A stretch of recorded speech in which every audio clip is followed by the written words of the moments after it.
Notre invitée ce soir, Virginie Calmels, merci d'être là. Bonsoir également et merci à vous, Éric Mandonnet, avec Bruno Jeudi et avec Emmanuel Le Chypre sur ce plateau. Alors voilà, ce report demain de l'annonce du gouvernement, la composition du gouvernement. Virginie Calmels, pourquoi selon vous Emmanuel Macron prend autant de temps pour toutes ces nominations? Alors évidemment, il y a la raison, cette haute autorité pour la transparence de la vie publique qui va vérifier les situations financières, fiscales, matrimoniales, mais vous pensez que c'est une raison, mais pas la raison? Vous savez, je n'en sais rien. Je suis bien loin de ces tractations et histoires de recomposition. Donc je ne sais pas. Et quand je ne sais pas, je ne ferai pas de conjoncture. Je pense que la haute autorité, en revanche, c'est sûrement une bonne raison parce que c'est essentiel. En plus, il a fait de la moralisation de la vie publique un élément important de son projet. Donc ça me semble crédible comme raison. Peut-être pas la seule raison, c'est possible. Alors je vous pose évidemment la question, Éric Mandonnet, qu'est-ce que vous en pensez, vous? Et quel effet ça peut donner aussi déjà l'annonce retardée du Premier ministre et puis maintenant l'annonce aussi décalée du gouvernement? Ce qui est un peu curieux, c'est que le pouvoir se piège lui-même. Avoir 2, 3, 4 jours de réflexion pour former un gouvernement, franchement, ça n'a rien de scandaleux. Les questions sont assez essentielles. Donc, c'est pas le premier arrivé qui prend le ministère et qui le garde.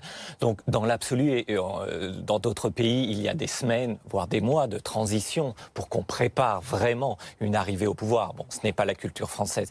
Donc, prendre du temps n'est pas choquant. Ce qui est bizarre, c'est qu'avec parfois un brin d'arrogance, le pouvoir veut montrer un calendrier, se montrer un peu moralisateur et n'est pas capable de respecter lui-même un calendrier qu'on ne lui demandait pas, qu'il se fixe, et il est obligé ensuite de retarder un peu les échéances. Je viens vers vous dans un instant, Bruno Jeudi, mais effectivement, Emmanuel Macron, il nous avait dit, premier conseil des ministres, mercredi matin, il n'était pas obligé de le dire, c'est pour ça que je vous posais quand même la question, de l'effet que ça procure quand même sur les Français, de se dire, bon bah voilà, on avait a priori un sans faute, et puis l'annonce d'Édouard Philippe, là, cette composition du gouvernement qui tarde.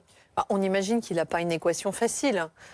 Vouloir à la fois renouveler une vraie parité, faire rentrer des gens de droite, mais qui en même temps, du coup, vont finalement prendre en marche, et notamment le projet, tel que ça doit nécessiter sans doute des discussions. On l'a vu avec le MoDem aussi. On voit bien qu'au fond, même s'il voulait soi-disant être loin des discussions d'appareil, il y en a quand même.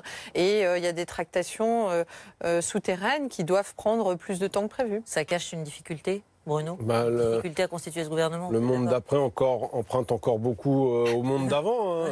Le gouvernement, oui, ça met du temps. Le premier gouvernement Rocard, ça a mis presque 5 jours pour être constitué. Donc en même temps, ça arrive assez souvent, donc c'est pas très grave. Éric Mandonnet a raison, c'est eux qui se sont piégés tout seuls. On leur avait rien demandé. Finalement. Quand même, au-delà de ça, je pense aussi que Emmanuel Macron et Édouard Philippe font aussi un peu de politique, parce que la torpille Édouard Philippe hier, elle a fait un trou dans la coque les Républicains, et puis si elle peut continuer à faire des dégâts d'ici quelques jours, c'est pas plus mal pour eux. Voilà, alors allons-y, ils dînent ensemble, Édouard Philippe, avec Emmanuel Macron, président, ce soir même. Revenons sur cette nomination. D'abord, je voudrais avoir votre regard. Vous l'avez côtoyé, Édouard Philippe, évidemment proche comme vous d'Alain Juppé. Elle a tout pour vous plaire, cette nomination, Virginie Calmels? Vous savez, moi, je me suis engagée en politique il y a peu de temps aux côtés d'Alain Juppé. Je resterai loyale à Alain Juppé et fidèle à mes convictions. Ça veut dire que lui il n'est plus loyal à Alain Juppé, il n'est pas fidèle à ses convictions? Alain Juppé a été très clair sur sa ligne. On a voté, Alain Juppé, comme moi-même d'ailleurs, et comme beaucoup de Français, Emmanuel Macron au deuxième tour de l'élection présidentielle. Et je pense que c'est un beau visage pour l'international que d'avoir un président jeune et non pas d'avoir eu Marine Le Pen avec tout ce qu'on sait du projet FN. Néanmoins, ce n'était pas une adhésion à son projet. Et pour moi, il y a vraiment 2 temps. On est dans une France qui a un pouvoir semi-présidentiel et semi-législatif. Et absolument. Donc il faut absolument que le temps de l'élection du président étant passé, et maintenant nous avons Emmanuel Macron président, il n'y a pas de débat, on laisse aux Français l'opportunité de se prononcer sur le projet.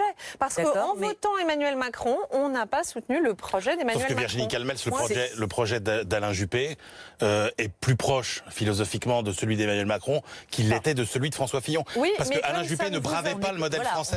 même dans ne vous a pas échappé, le projet des législatives LR-UDI a été révisé. C'est vrai. Et ce projet, est le projet d'Alain Juppé. Et Alain Juppé lui-même, qui est le premier des juppéistes, dit « Moi, le projet auquel j'adhère, c'est bien le projet sur lequel nous faisons campagne pour nos 577 candidats. » Et c'est pour ça que j'entends bien qu'on essaye de nous faire croire qu'Emmanuel Macron serait proche d'Alain Juppé, mais Alain Juppé lui-même dit qu'il est plus proche du projet porté par LR donc et si l'UDI. je vous entends Donc bien... c'est logique, voilà, c'est une logique que de continuer à défendre ce à quoi nous croyons.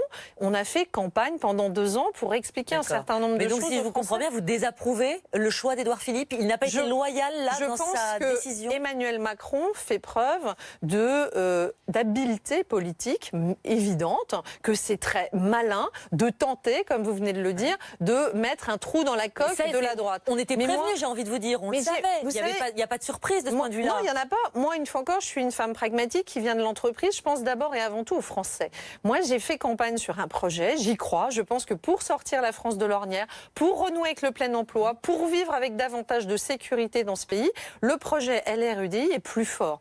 C'est pour ça qu'on continue à le défendre. Maintenant, bien sûr qu'on voit le coup de com' que ça représente, mais Alain Juppé était très clair là-dessus. Il n'y a pas eu d'accord de gouvernement entre Alain Juppé et Emmanuel Macron. Ça veut donc dire que tous ceux qui rejoignent Emmanuel Macron, ils font fi du projet qu'ils ont défendu pendant autant de temps et ils adhèrent au projet En Marche. Alors, effectivement, ils adhèrent au pluriel parce qu'on va voir comment ça se transforme effectivement dans les prochaines heures et avec qui Édouard Philippe emmène avec lui, précisément. Éric Mandonnet, évidemment, il y a du calcul, il y a une stratégie Macron qui n'a pas été dissimulée. On savait très bien ce vers quoi il allait, cette nomination d'Édouard Philippe, pour pouvoir faire exploser les Républicains.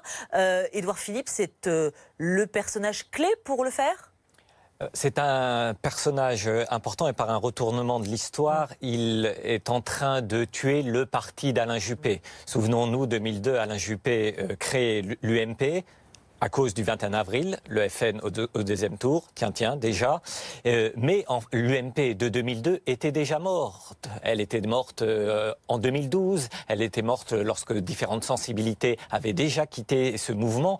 Et donc aujourd'hui, s'il y a fracture, et on n'est pas loin quand même d'une fracture à l'intérieur de la droite, entre ceux qui veulent que ce quinquennat soit constructif, et Alain Juppé, là, se situe dans cette catégorie-là, rendez-vous après les législatives, et ceux à la tête de LR aujourd'hui, je pense par exemple à Laurent Wauquiez, qui ne veulent pas du tout que ce quinquennat soit constructif. Ils sont minoritaires. Que ce quinquennat soit un quinquennat d'opposition. Et c'est en ça que la droite actuellement se fracture. Elle a commencé de se fracturer et elle se fracturera d'autant plus au lendemain des législatives que le mouvement En Marche, c'est un petit paradoxe, n'aura pas de majorité absolue. Car à ce moment-là, les députés LR seront face à un choix de responsabilité de former une coalition, là on y viendra, avec En Marche, ou d'être dans une opposition absolue. On a été très clair, Alain Juppé l'a été, moi je le suis aussi, d'ailleurs moi je fais partie des rares personnes à droite qui disaient il y a 2 ans, si j'avais été parlementaire, j'aurais voté la loi Macron. Donc quand je vois ceux qui aujourd'hui parlent d'une opposition constructive, ils se réveillent, mais ils ne l'ont pas toujours fait. Moi, ce que je crois, c'est qu'il faut respecter le tempo. Les Français vont décider du projet. Ils ont élu un président. Maintenant, ils vont vouloir savoir sur quelle ligne politique et quel projet on va gouverner demain au niveau de l'ensemble de la France, en tenant compte des 4 blocs. Parce qu'il n'y a pas eu juste Emmanuel Macron face au FN. Il y a eu 4 blocs au premier tour. Et surtout, dire qu'on veut être dans une opposition constructive, oui. Moi, je considère, parce que je ne fais pas de la politique depuis longtemps, que c'est normal, naturel, qu'il faut rester fidèle à ses convictions et ne pas faire de l'obstruction systématique. C'est vraiment et c'était l'esprit d'Alain Juppé. Mais moi, pardon, j'avais un bureau politique. Je n'entends pas aujourd'hui des gens aux Républicains dire qu'il faut aller vers une obstruction systématique. La seule chose que certains disent, c'est soyons en soutien de nos 577 candidats et ne venons pas rajouter de la confusion, d'un soutien déguisé à Emmanuel Macron. Un temps après l'autre. La liste des 172. Ce que nous voulons, c'est une cohabitation ou une coalition Il y aura en tout cas pas Oui, mais de attendez. cohabitation. Non, il y aura en tout cas pas de cohabitation. J'en sais rien. Non, moi, non, ça a je priori, parle Madame Irma. non, je Mais- parle pas en fonction des résultats. Oui. Ça n'a rien à voir avec les situations Oui, antérieures. Le et président ça- vient d'être élu. ça ne Il a s'appellerait été pas élu. une Ça ne cohabitation, peut pas vous être une avez cohabitation raison. en tout cas. Et d'ailleurs, certains responsables, François Baron, par exemple, qui utilisait cette dit expression au coexistence. début, est en train maintenant Tout de à fait. voir, il disait hier, il parlait de recomposition lui-même, Mais mais moi, pour le lendemain des je législatives. Il a calmé Il y aura le en jeu tout cas pas de d'ailleurs. Il cohabitation. a calmé le Exactement. jeu. Il On avait adapte son à la discours. situation. On avait 4 blocs au soir du premier tour, à peu près équivalents. Emmanuel Macron étant en tête, bien sûr, mais il y avait le Ne FN. faites il y pas avait... du Jean-Luc Mélenchon, à peu près équivalent. Non, mais 600 000 en voix. termes de pourcentage, c'est pas non plus dans des proportions, c'est ça que je veux dire. Il faut tenir compte de ce qu'est le paysage politique français. Et je pense que les Français ont l'opportunité, en votant, de clarifier ce choix Mais donc, de alors, projet. pardon, Virginie Après, Galvez, je vais reste juste au bout de la convaincue qu'il question. faudra être constructif parce que la France en a besoin. Moi, je Mais veux donc vous le souhaitez succès quoi de la concrètement? France. Donc le succès de la France, mais avec quoi? Avec François Baroin qui dirige un gouvernement, avec l'échec de Macron, très clairement. Sortons des affaires de personnes. Sauf Vous voyez, qu'il moi, il va en falloir des personnes. Oui, mais ce que je vois en ce moment, c'est qu'on a vraiment l'impression que c'est des individualités. Voyez-vous, moi, je crois qu'il faut un collectif avec une vision, une stratégie. Effectivement, la droite a clairement dit qu'elle avait un leader pour ces législatives qui était François Baroin. D'accord, mais donc S'il y a une majorité LR et UDI à l'Assemblée nationale, c'est François Baroin qui apparaît naturellement comme celui qui